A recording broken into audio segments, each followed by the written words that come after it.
வணக்கம். இன்னைக்கு நான் உங்களுக்கு சொல்ல போகிறது திரு ஜெயமோகன் அவர்கள் எழுதிய சோற்று கணக்கு. கெத்தேல் சாஹிப் அப்படின்னு சொன்னால் உங்களுக்கு கண்டிப்பாக தெரிஞ்சிருக்காது. திருவனந்தபுரம் சாலை பஜாரில் இப்போது ஸ்ரீ பத்மநாபா தியேட்டர் இருக்கிற இடத்துக்கு பக்கத்தில் அந்த காலத்தில் அவரோட சாப்பாட்டு கடை இருந்தது. 60-70களில் அங்கே சாப்பிடாதவங்க திருவனந்தபுரத்தில் இருந்தால் அவங்க கண்டிப்பாக சைவ சாப்பாட்டுக்காரர்களாக தான் இருப்பாங்க. 78ல் கெத்தேல் சாஹிப் சாகர வரைக்கும் அந்த கடை நடந்தது. இப்போவும் மகன் பல இடங்கள்ல கடை நடத்துறாரு. அதே இடத்துல அவரோட உறவினர்களும் கடை நடத்துறாங்க. இப்போவும் அங்க மீன் கறிக்கும் கோழி குழம்புக்கும் அதே சுவைதான். இப்போ முபாரக் ஹோட்டல் அப்படின்னு அதுக்கு பேரு. இன்னைக்கும் கூட்டம் கூட்டமா வந்து காத்து கிடந்து சாப்பிடுறாங்க. முபாரக் ஹோட்டல்ல சாப்பிட்டாதான் திருவனந்தபுரம் வந்ததாவே ஆகும் அப்படின்னு நம்புற அசைவ பிரியர்கள் கேரளம் முழுக்க உண்டு. ஆனா கெத்தேல் சாஹிப் சோற்றுக்கடை வேற ஒரு விஷயம்.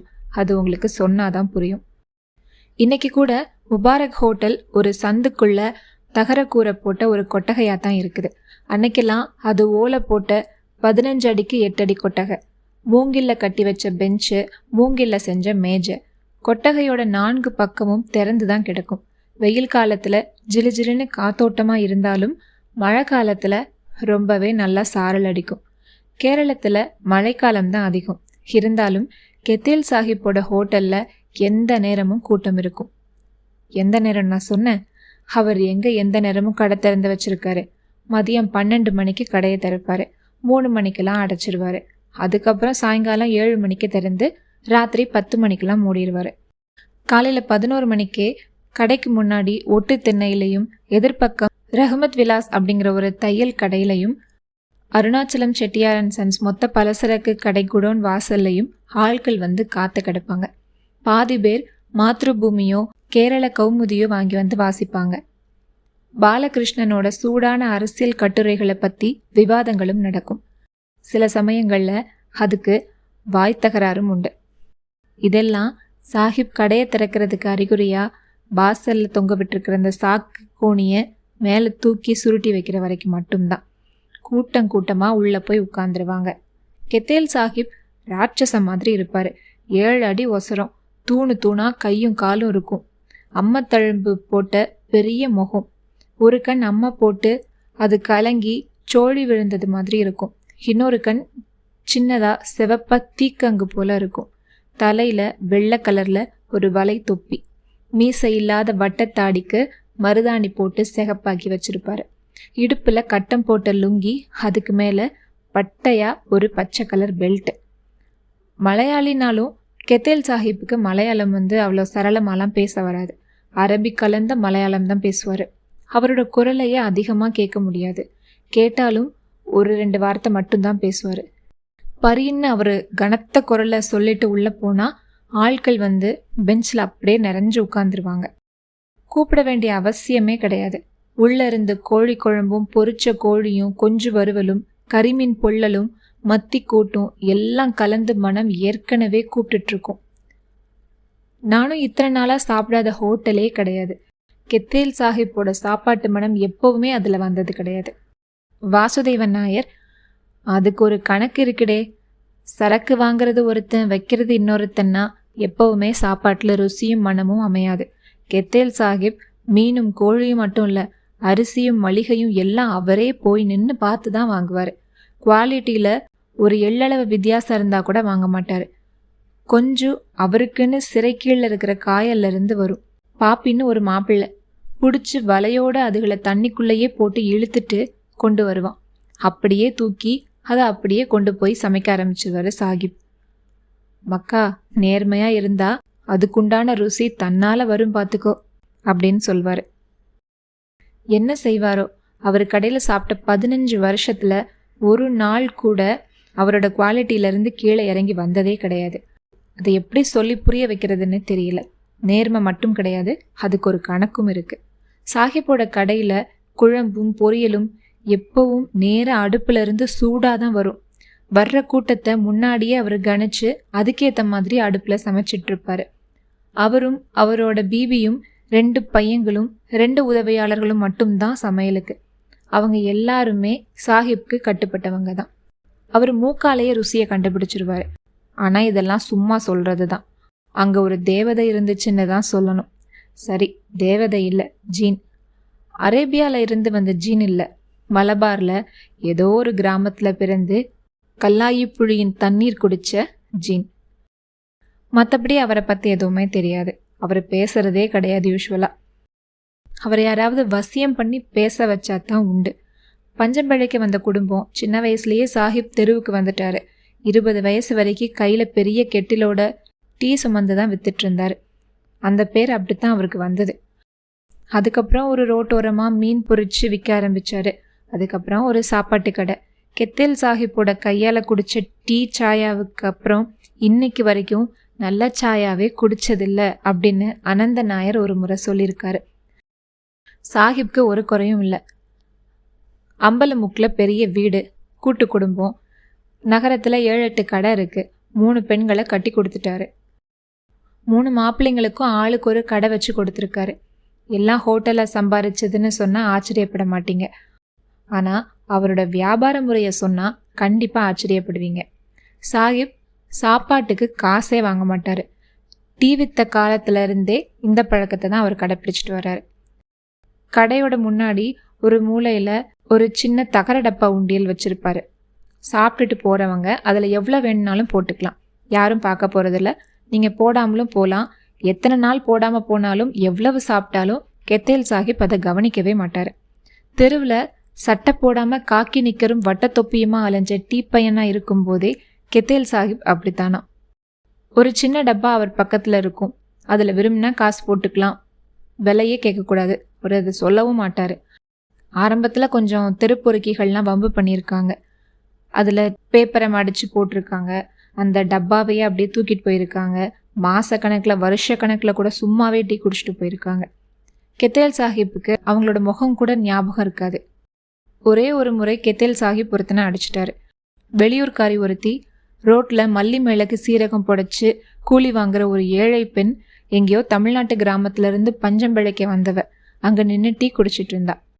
அன்னைக்கு புகழ்பெற்ற சட்டம்பி கரமண கொச்சங்குட்டம் பிள்ளை ஒரு டீக்கு இவர்கிட்ட சொல்லிட்டு அந்த பெண்ணை பார்த்தாரு. என்ன நினைச்சாரோ தெரில, அந்த பெண்கிட்ட சில்மிஷம் பண்ண ஆரம்பிச்சாரு. அவள் அலற ஆரம்பிச்சதும் அவளை அப்படியே தூக்கிட்டு போய் ஒரு ஓரத்தில் ஒரு சந்துக்குள்ளே போக போனார். கெத்தேல் சாஹிப் ஒன்றுமே சொல்லலை. எந்திரிச்சு போய் அந்த ஆளை ஓங்கி ஒரு அறை வச்சாரு. அந்த ரோடு ஃபுல்லாக அந்த சத்தம் கேட்டிருக்கும் போல. அந்த குட்டன் பிள்ளையோட காதும் மூக்கும் வாயும் ரத்தமாக அப்படியே வடியுது. அப்படியே பிணம் போல கிடந்தாரு. கெத்தேல் சாஹிப் ஒன்றுமே நடக்காத மாதிரி மறுபடியும் டீ விற்க ஆரம்பிச்சாரு. குட்டன் பிள்ளைய அவரோட ஆட்கள்லாம் தூக்கிட்டு போனாங்க. 18 நாட்கள் ஆஸ்பத்திரியில் இருந்தார். அதுக்கப்புறம் எந்திரிச்சு நடமாடவே இல்லை. காதே கேட்காம போயிடுச்சு. தலை எந்நேரமும் நடுங்கிட்டே இருக்கும். அடிக்கடி வலிப்பு வந்தது. 7 மாதம் கழிச்சு கரமனை ஆற்றுல குளிக்க போகும்போது வலிப்பு வந்து ஆற்றுக்குள்ளே போனவரை ஊதி போன சடலமாக தான் எடுக்க முடிஞ்சுது.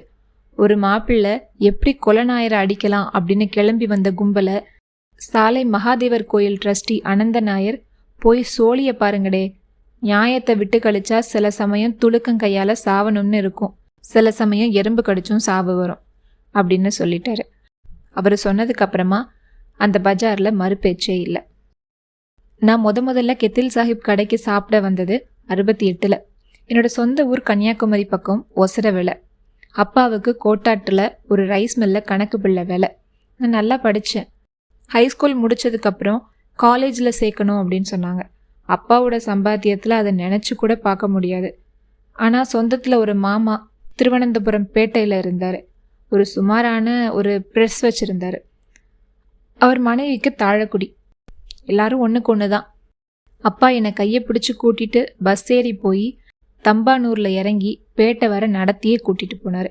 நான் பார்த்த நகரம். தலையில் வச்ச தேங்காய் எண்ணெய் முகத்தில் வேர்வையோடு சேர்ந்த வழிய கணுக்கால் மேலே ஏறிய ஒத்த வேட்டியும் பானைக்குள்ளே சுருக்கி வச்ச சட்டையும் செருப்பில்லாத காலுமா பிரம்ம பிடிச்சவன் போல நடந்து போனேன். மாமாவுக்கு வேற வழி இல்லை. அவரை சின்ன வயசில் அப்பா தூக்கி வளர்த்துருக்காரு. யூனிவர்சிட்டி காலேஜில் இங்கிலீஷ் லிட்ரேச்சர் படிக்க போனேன். அப்பா மனசு நிறைஞ்சு கிளம்பி போனார். ₹1 என் கையில் கொடுத்துட்டு, வச்சுக்கோ, செலவு பண்ணாது, எல்லாம் மாமா பார்த்து செய்வான் அப்படின்னு சொன்னார். இந்தா சுப்பம்மா, உனக்கு இவன் இனிமே மருமவன் மட்டும் இல்லை மகனுமாக்கும் அப்படின்னு சொல்லிட்டு கிளம்புனாரு. மாமாவுக்கு மனசு இருந்துச்சா அப்படிங்கிறது இன்றைக்கும் சந்தேகம்தான். மாமிக்கு கொஞ்சம் கூட மனசே இல்லைன்னு அன்னைக்கு சாயங்காலம் சாப்பிடும்போதே தெரிஞ்சுது. எல்லாரும் அப்பளம் பொரியல் சாம்பாரோட சாப்பிடும்போது என்னை கூப்பிடவே இல்லை. சாப்பிட்டு முடிச்சதுக்கப்புறம் அடுப்படியில் ஒரு அலுமினிய பாத்திரத்தில் எனக்கு தண்ணி விட்ட சோறு, அதுலேயே குழம்பும் ஊற்றியிருந்தது. அவமானங்களும் பட்டினியும் எனக்கு பழக்கம்தான். எல்லாத்தையும் பொறுத்து போனேன். பொறுத்து போக அது அதிகமாக தான் ஆச்சு. வீட்டில் எல்லா வேலையும் நான் தான் பண்ணணும். கிணத்துலேருந்து குடமாக தண்ணி எடுத்து வைக்கணும். வீட்டை தினமும் கூட்டி பெருக்கணும். அவங்களோட 2 பெண்களையும் பள்ளிக்கூடம் கூட்டிட்டு வந்து விடணும். மூத்தவ பேர் ராமலட்சுமி, 8ஆம் கிளாஸ் படிக்கிறா. அவளுக்கு கணக்கு சொல்லி கொடுத்து அவளோட வீட்டு பாடத்தையும் செஞ்சு கொடுக்கணும். நைட்டு சமையல்லாம் முடிஞ்சு எல்லாரும் சாப்பிட்டு முடிச்சு போனதுக்கப்புறம் கிச்சனை கழுவிட்டு தான் படுக்கணும். இத்தனைக்கும் எனக்கு அவங்க கொடுத்தது திண்ணையில் ஒரு இடம், 2 வேளை ஊறிய சோறும் ஊறுகாயும். எந்நேரமும் மாமி என் மேலே அதிருப்தியோடு தான் இருந்தா. வீட்டுக்கு வர ஒவ்வொருத்தட்டையும் என்னை பற்றி புலம்புனா. நான் சாப்பிட்ற சாப்பாட்டால் தான் அவங்க கடனாளி ஆயிட்டு இருக்கிறதா சொன்னான். நான் புத்தகத்தை விரிச்சாலே அவளுக்கு அப்படியே வெறி கிளம்பி கத்த ஆரம்பிச்சிருவா. நான் எதையுமே அப்பாவுக்கு எழுதலை. அங்கே வீட்டில் இன்னும் 2 தம்பிகளும் ஒரு தங்கச்சியும் இருந்தாங்க. பாதி நாள் ரைஸ் மில்ல அரிசி புடைக்கிறவங்க கழிச்சு போடுற கருப்பு கலந்த குருணை அரிசியை தான் கஞ்சியாக காய்ச்சி குடிப்போம். ஓடக்கரையில் வளர்கிற கொடுப்பக்கீரை குழம்பு தான் என் நினைவு தெரிஞ்ச நாள் முதல்ல தினமும் சாப்பிட்டு வரேன். தேங்காய் கூட இல்லாமல் கீரையை வேக வச்சு பச்சை மிளகாய் புளி போட்டு கடைஞ்சி வச்ச குழம்பு. பல சமயம் பசி வேகத்தில் அந்த மனமே வாயில் எச்சில் ஊற செய்யும். என்னைக்காவது ஒரு நாள் அம்மா துணிஞ்சு 4 நாவுக்கு மத்திச்சாலை வாங்கினா அன்னைக்கு வீடெல்லாம் மணமாக இருக்கும்.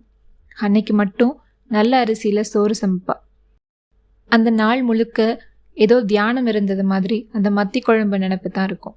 எத்தனை தடவை முயற்சி பண்ணாலும் மனசை வேற எங்கேயுமே செலுத்த முடியாது. அம்மா கடைசியில் சட்டியில் ஒட்டின குழம்புல கொஞ்சம் சோத்தை போட்டு அப்படியே தொடச்சி பிசைஞ்சு வாயில் போட போனால் அதுலேயும் பங்கு கேட்டு தம்பி போய் கையை நீட்டுவான். காலேஜுக்கு ஃபீஸ் கொடுக்க வேண்டியிருந்துச்சு. நிறைய தடவை சுற்றி வளைச்சு மாமா கிட்ட சொல்லியாச்சு. கடைசியில் நேராகவே கேட்டுட்டேன். உங்கள் அப்பாவுக்கு எழுதி கேளு, இங்கே தங்கி சாப்பிடத்தான் நான் சொல்லியிருக்கேன் அப்படின்னாரு. அப்பாவுக்கு சொல்லி எந்த பிரயோஜனமுமே கிடையாதுன்னு எனக்கு தெரியும். 1 வாரம் கழித்து என்னை காலேஜில் இருந்து ஸ்டாப் பண்ண சொல்லிட்டாங்க. ஃபீஸ் கட்டினதுக்கப்புறம் வந்தால் போதும் அப்படின்னு சொல்லிட்டாங்க. நான் பித்து பிடிச்சவன் மாதிரி அலைஞ்சேன். தம்பானூர் ரயில்வே ஸ்டேஷனுக்கு போய் நாள் ஃபுல்லாக அந்த இரும்பு சத்தத்தை கேட்டுக்கிட்டே உட்காந்துருந்தேன். விதவிதமாக நிறைய தடவை தண்டவாளத்தில் விழுந்து செத்தேன். அப்போந்தான் என் கூட படித்த குமாரபிள்ளை அப்படிங்கிற ஒரு மாணவன் ஒரு வழியை சொன்னான். என்னை அவனே கூட்டிகிட்டு போய் நாகராஜ பணிக்கர் அரிசி மண்டியில் மூட்டை கணக்கு எழுதுகிற வேலைக்கு சேர்த்து விட்டான். சாயங்காலம் 5 மணிக்கு வந்தால் போதும். நைட்டு 12 மணி வரைக்கும் கணக்கு எழுதணும். ஒரு நாளைக்கு 1 ரூபா சம்பளம், 40 ரூபா அட்வான்ஸாக கொடுத்தாரு. அதை கொண்டு போய் ஃபீஸை கட்டிட்டேன். தினமும் வீட்டுக்கு வந்து சேர 1-2 மணி ஆகும். காலையில் 7 மணிக்கு தான் எந்திரிப்பேன். காலேஜில் இன்டர்வெல்லில் படித்தா தான் உண்டு.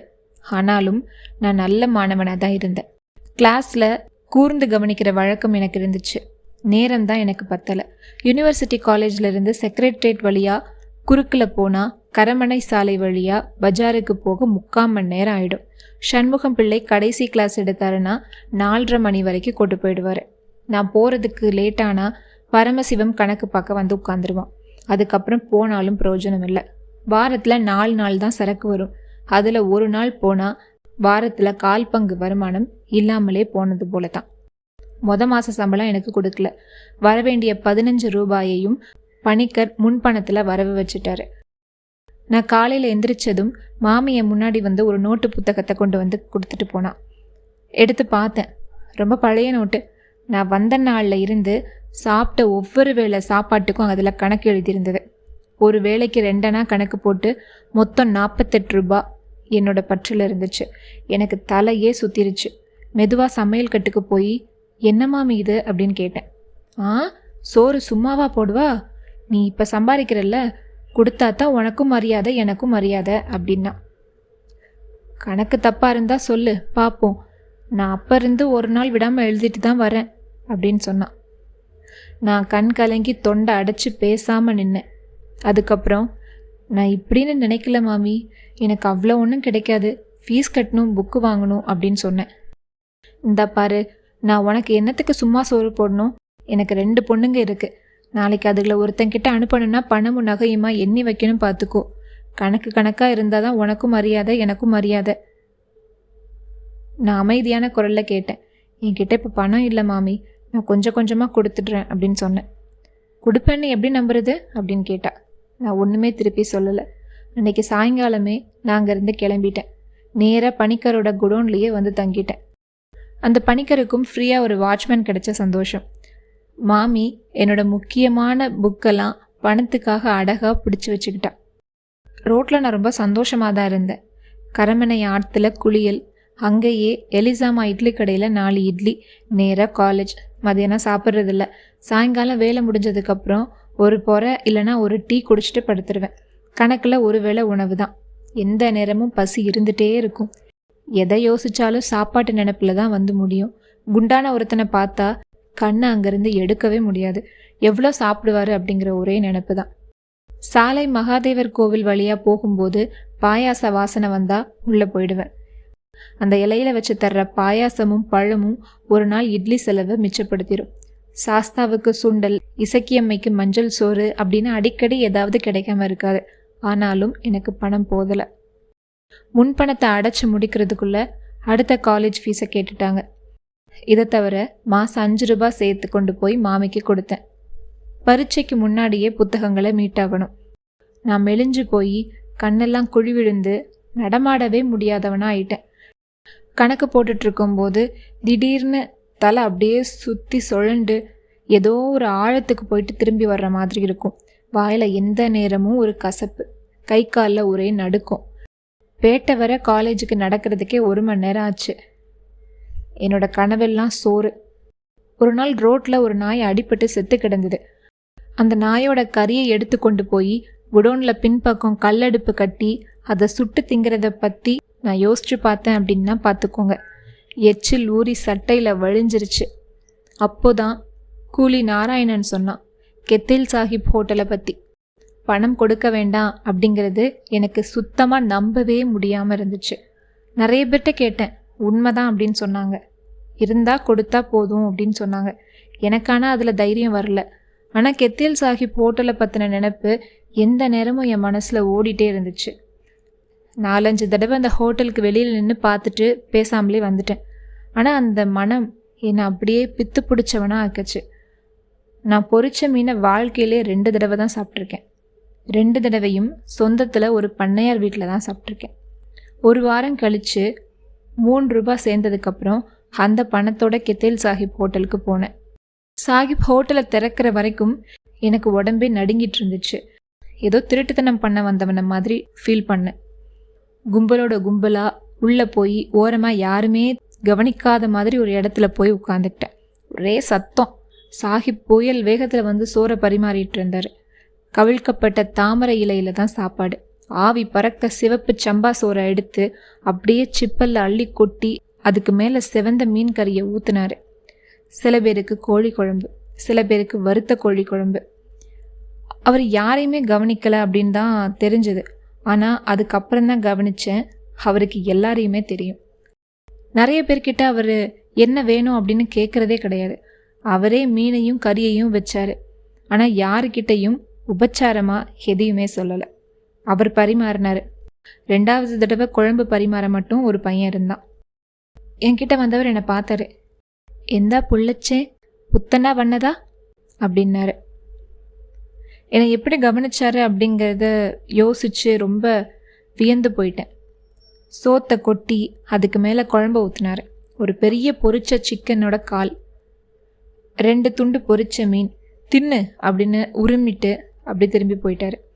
அதுக்கு எப்படியும் 3 ரூபாய்க்கு மேலே ஆயிடும். என்னோட கை காலம் அப்படி பதற ஆரம்பிச்சது. சோறு தொண்டையில் அடைச்சிது. சட்டுன்னு திரும்பி, சாஹிப் நீங்கள் அவட எந்த எடுக்கின்னு தின்னின் பிள்ளைச்சா அப்படின்னு பயங்கரமாக ஒரு அதட்டினார். அள்ளி அள்ளி சாப்பிட்டேன். அந்த ருசி என்னோட உடம்பெல்லாம் பரவிச்சு. ருசி, கடவுளே, அப்படி ஒன்று இந்த உலகத்தில் இருக்கிறதையே மறந்து போயிட்டேன். என் கண்ணில் இருந்து கண்ணீர் அப்படியே கொட்டி வாய் வரைக்கும் வந்தது. ஒரு சின்ன கிண்டியில் உருகின நெய் மாதிரி ஏதோ ஒன்று கெத்தேல் சாஹிப் என்கிட்ட கொண்டு வந்தார்.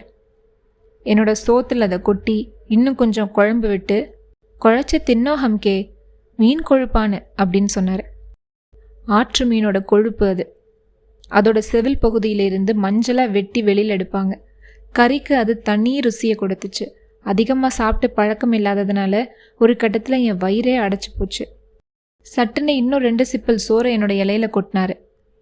ஐயோ வேண்டாம் அப்படின்னு தடுக்க போன என்னோட கையில் அதே தட்டால் கண்ணீர்னு ஒரு அரை அரைஞ்சாரு. சோறு வச்சா தடுக்கணும், தின்னுடா அப்படின்னு சொன்னார். உண்மையிலேயே கையில் வலி தெரிச்சுது. எந்திரிச்சா அடிச்சே விடுவாருன்னு அவரோட ரத்த கண்களை பார்க்கும் போதே தெரிஞ்சுது. சோத்தை மிச்சம் வைக்கிறது சாஹிப்க்கு பிடிக்காதுன்னு தெரியும். ஃபுல்லாக சாப்பிட்டு முடிச்சதுக்கப்புறம் என்னால் எழுந்திரிக்கவே முடியல. பெஞ்சு பிடிச்சிட்டு நடந்து போய் இலையை போட்டுட்டு கையை கழுவினேன். அந்த பெட்டிக்கிட்ட போகும்போது என்னோட கால்லாம் அப்படியே நடுங்க ஆரம்பிச்சுது. எங்கேயோ ஏதோ ஒரு கோணத்தில் கெத்தேல் சாஹிப் பார்த்துட்டு தான் இருப்பாருன்னு தோணுச்சு. ஆனால் அவர் மற்ற ஆட்களை கவனிச்சுட்டு இருந்தார். நிறைய பேர் பணம் போடாமலே போனாங்க அப்படிங்கிறத நான் பார்த்தேன். சில பேர் போட்டும் ரொம்ப சாதாரணமாக தான் இருந்தாங்க. நான் கை நடுங்க 3 ரூபாயை எடுத்து அப்படியே உள்ளே போட்டுட்டேன். ஏதோ ஒரு குரல் கேட்கும் அப்படின்ட்டு என் முதுகெல்லாம் காதும் கண்ணுமா இருந்தேன். மெல்ல வெளியே வந்ததுக்கப்புறம் என்னோட உடம்பே அப்படி லேசாகிடுச்சு. ரோட்டில் நடக்கும்போது சுற்றி குளிர்ந்த காற்று வீசுறது மாதிரி இருந்துச்சு. என்னோட உடம்பு புல்லரிக்க பிரம்மை பிடிச்ச மாதிரி அப்படியே நடந்து போனேன். ஒரு 4-5 நாள் அந்த ஏரியாவுக்கே போகலை.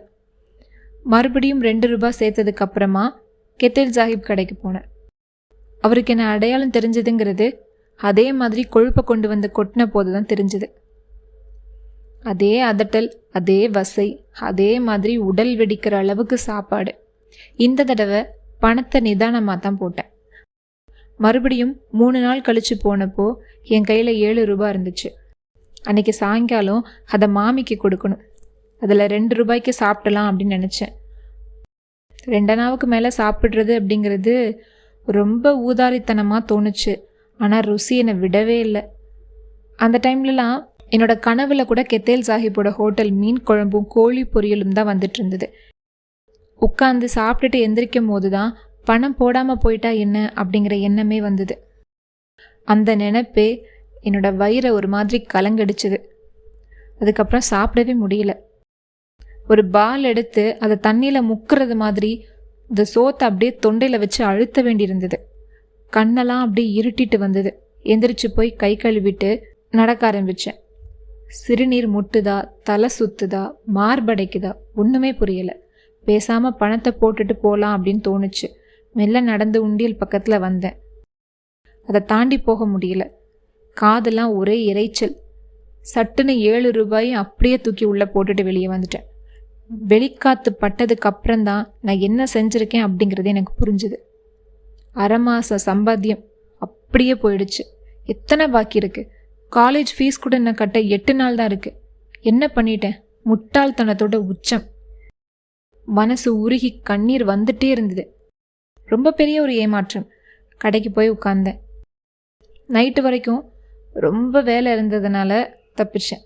இல்லைன்னா அந்த வெறியில் ஏதாவது தண்டவாளத்தில் போய் தலையை வச்சுருந்துருப்பேன்.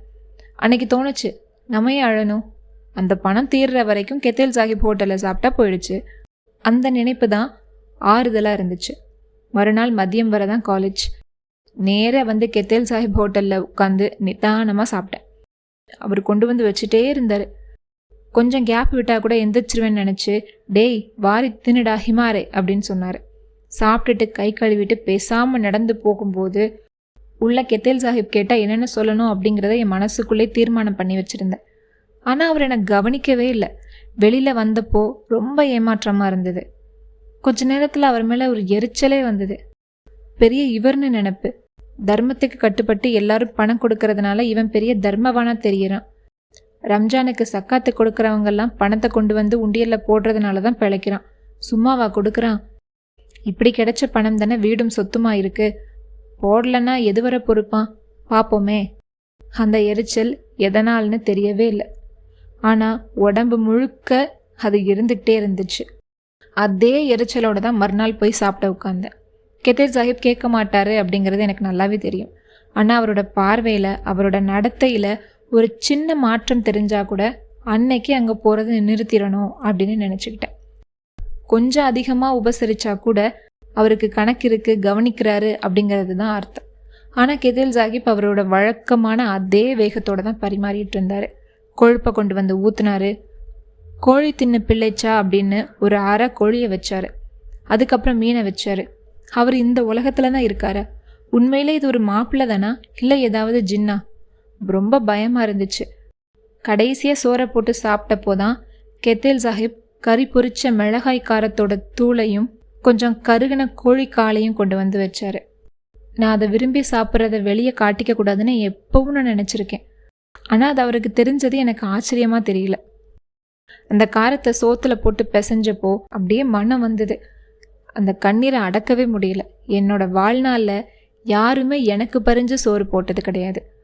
அழகரிசியை கஞ்சி வைக்கிற அம்மாவுக்கு அந்த கடுகடுப்பும் வசைகளும் அந்த சாபங்களும் இல்லைன்னா எல்லாருக்குமே பங்கு வைக்க முடியாது. நான் வயிறு நிறைய சாப்பிடணும்னு நினச்ச மனுஷன்.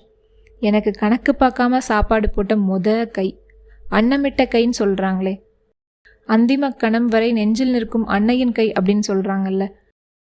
தாயத்து கட்டிய மணிக்கட்டும் தடித்து காய்த்த விரல்களும் மயிரடர்ந்த முழங்கையும் கொண்ட இந்த கரடிக்கரம் அல்லவா என்னோட தாயின் கை. அதுக்கப்புறம் நான் கெதில் சாஹிப்க்கு பணமே கொடுத்ததில்ல. செலவுன்னு நினச்சி கொடுக்காமலும் இருக்கல. அது என் அம்மாவோட சோறு அப்படிங்கிறதுனால தான் நான் அதை கொடுக்கல. 1 வருஷம் இல்லை, 2 வருஷம் இல்லை, முழுசாக 5 வருஷம் 1 பைசா கூட கொடுத்ததில்ல. தினமும் ஒரு வேளை அங்கே சாப்பிடுவேன், சாயங்காலம் இல்லைன்னா மத்தியானம். அதுவே எனக்கு ரொம்ப போதுமானதாக இருந்தது. அது போக ஒரு 4 இட்லி சாப்பிட்டா போதும். என்னோடய கை கால்லாம் உரம் வச்சு போச்சு. கன்னம் நல்லா பளபளன்னு இருந்தது. மீசை நல்லா தடிச்சு வந்தது. குரல் கனத்து தெரிஞ்சுது.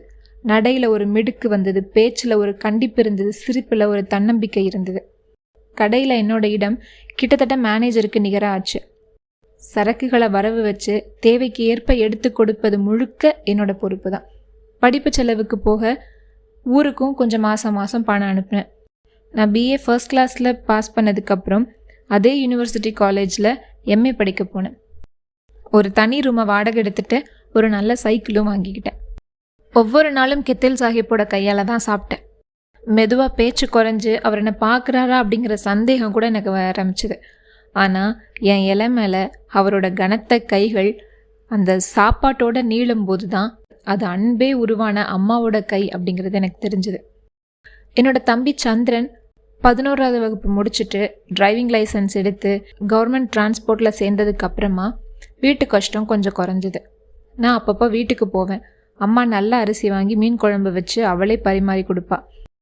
ஆனால் எத்தனையோ வருஷமாக இருந்த வறுமை அவளுக்கு பரிமாறவே தெரியாது. ஒரு கண் எப்பவுமே பானையில் இருக்கிற சோத்தையும் சட்டியில் இருக்கிற குழம்பையும் கணக்கு போடுறத தவிர்க்கவே முடியாது. அகப்பையில் அவள் சோறோ இல்லை குழம்போ எடுத்தா அதில் பாதிக்கு பாதி திரும்ப கொட்டிடுவா. இன்னும் கொஞ்சம் குழம்பு அப்படின்னு கேட்டால் கூட அந்த அகப்பையில் ஒரு சில சொட்டுக்கள் தான் அப்படியே வரும். கையும் மனமும் குறுகிருச்சு. சாலை புளி மணமும் சம்பா அரிசி சோறும் அவள் அள்ளி அள்ளி வைக்கும்போது நான் 4வது உருண்டை சோர்லையே வயிறு அடைச்ச மாதிரி எனக்கு ஃபீல் பண்ணுவேன். அந்த சோத்தை அள்ளி வாயில் போடும்போதே சலிப்பாக தெரியும். அவள் ரொம்ப பலவீனமாக சொல்வா, சாப்பிடுடா அப்படின்னு. நான் வேண்டான்னு சொல்லிட்டு அப்படியே முகம் கழுவிட்டு வந்துடுவேன். எம்ஏல யூனிவர்சிட்டியில் 2வது இடமா வந்தேன். அதே யூனிவர்சிட்டி காலேஜில் ப்ரொஃபஸராக வேலை கிடைச்சிது. கைக்கு அப்பாயின்மெண்ட் வந்த அன்னைக்கு மதியம் நேராக கெதில் சாஹிப் கடைக்கு தான் போனேன். கடை திறக்கல. பின்பக்கமாக போய் நின்று பார்த்தேன். அந்த சாக்குப்படுதாவை விலக்கி பார்த்தேன். பெரிய உருளியில் கெதில் சாஹிப் மீன் குழம்பை கிண்டிட்டு இருந்தார். முகமும் கைகளும் சிந்தனையும் எல்லாம் அந்த குழம்புல தான் இருந்துச்சு. அது ஒரு தொழுகை மாதிரி போல. அவரை கூப்பிட்றது சரியில்லைன்னு தோணுச்சு. திரும்ப வந்துட்டேன். மத்தியானம் கெதில் சாஹிப் என்னோட இலைக்கு சோறு போடும்போது நிமிர்ந்து அவரோட முகத்தை பார்த்தேன். அதில் எனக்கான எந்த ஒரு பார்வையுமே இல்லை. சொல்ல வேணான்னு தோணிருச்சு. அந்த செய்திக்கு அவர்கிட்ட எந்த அர்த்தமுமே கிடையாது. சாயங்காலம் ஊருக்கு போனேன். அம்மா சந்தோஷப்பட்டாளான்னு கூட எனக்கு தெரியல. எதுவானாலுமே அதை கவலையாகவே காட்டுற முகம் இப்போ அவளுக்கு. அப்பா மட்டும் என்னடா கொடுப்பான் அப்படின்னு கேட்டார். அது கிடைக்கும் அப்படின்னு நான் சாதாரணமாக சொன்னேன். என்ன 200 கொடுப்பானா அப்படின்னு கேட்டார். நான் அவர் கேட்ட அந்த கேள்வியிலிருந்து அற்பத்தனமான ஒரு குமாஸ்தாவை பார்த்தேன். அலவன்ஸோட சேர்த்து 700 ரூபா அப்படின்னு சொன்னேன். அப்பாவோட கண்ணில் ஒரு கணம் அப்படியே தோன்றி மறைந்த ஒரு வன்மம். அதனால கடைசி வரைக்கும் மறக்க முடியாது. மாதம் 20 ரூபாய்க்கு மேலே சம்பளமே வாங்காமல் ரிட்டையர் ஆனவர் அவர். தம்பி தான் ரொம்ப உற்சாகமாக துள்ளி குதிச்சான். நீ இங்கிலீஷில் தானே கிளாஸ் எடுக்கணும், உனக்கு அப்படின்னா நல்லா இங்கிலீஷ் பேச தெரியும்ல, தோர மாதிரி பேசுவல்ல அப்படின்னு துள்ளிட்டு இருந்தான்.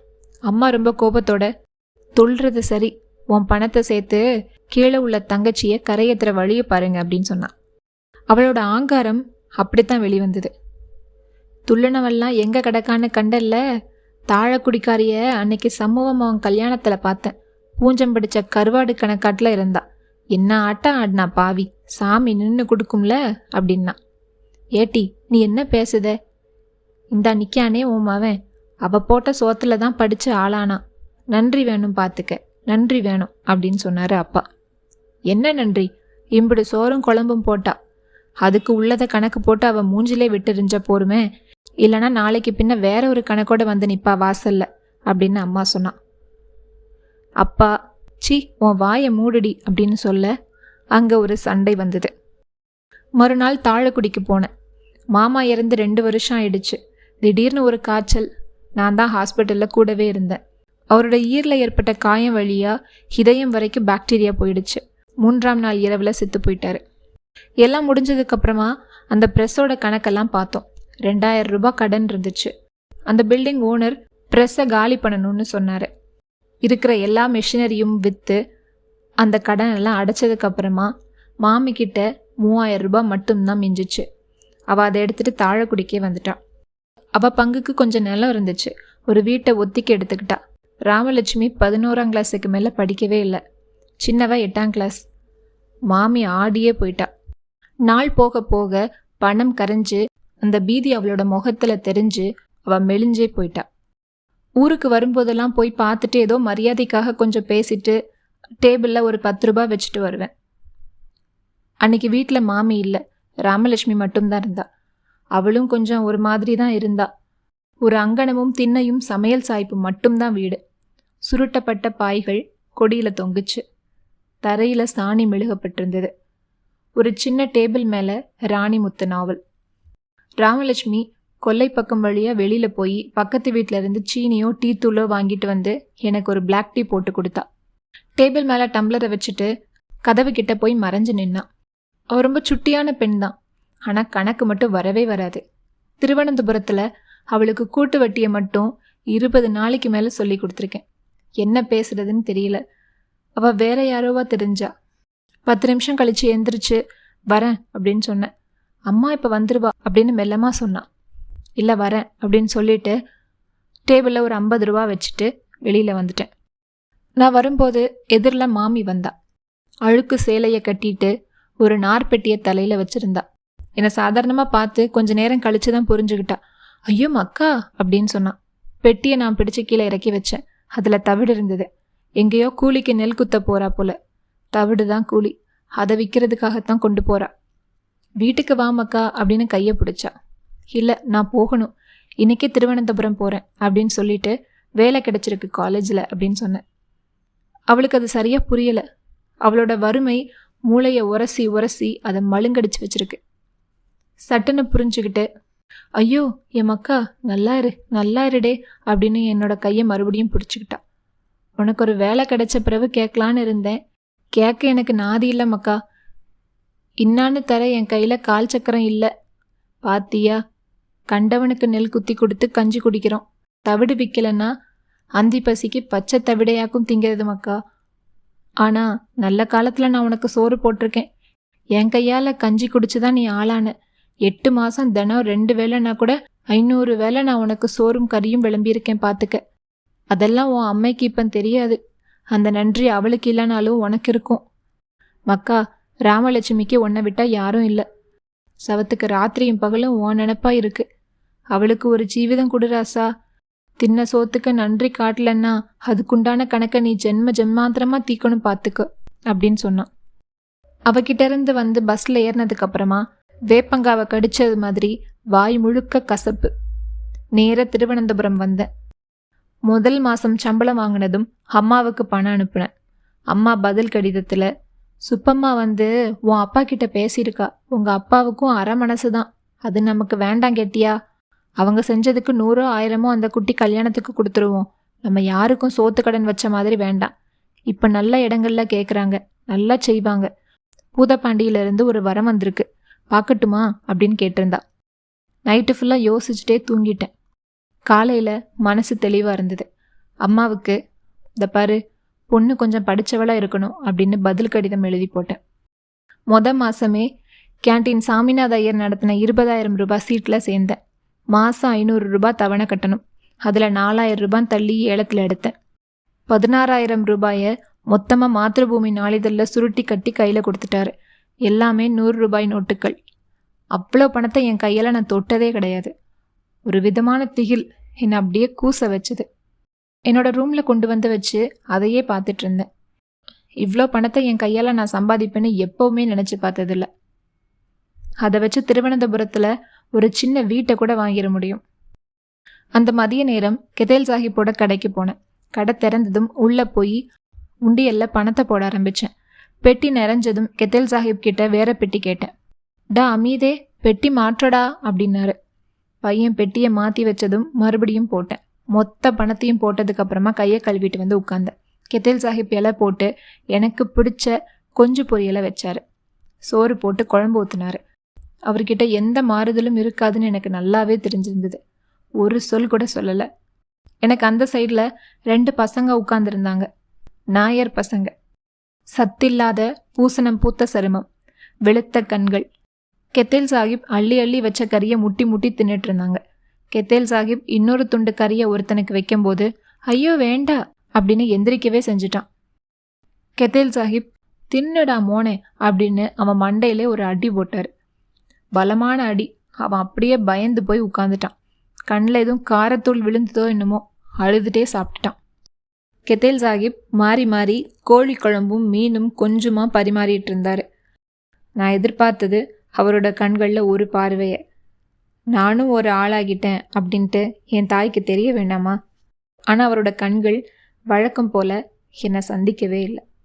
மறுபடியும் மீன் கொண்டு வைக்கும்போது அந்த கனத்த கரடிக்கரங்களை பார்த்தேன். அது மட்டும்தான் எனக்கானது போல. அதுதான் என் வயிற்றையே அளவெடுக்கும் போல. அன்னைக்கு ஊருக்கு கிளம்பி போனேன்.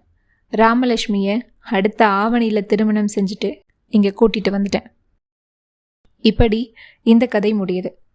இந்த கதை எப்படி இருந்ததுன்னு கமெண்ட்டில் சொல்லுங்கள். அடுத்த வாரம் இன்னொரு சிறுகதையுடன் உங்களை சந்திக்கிறேன். நன்றி.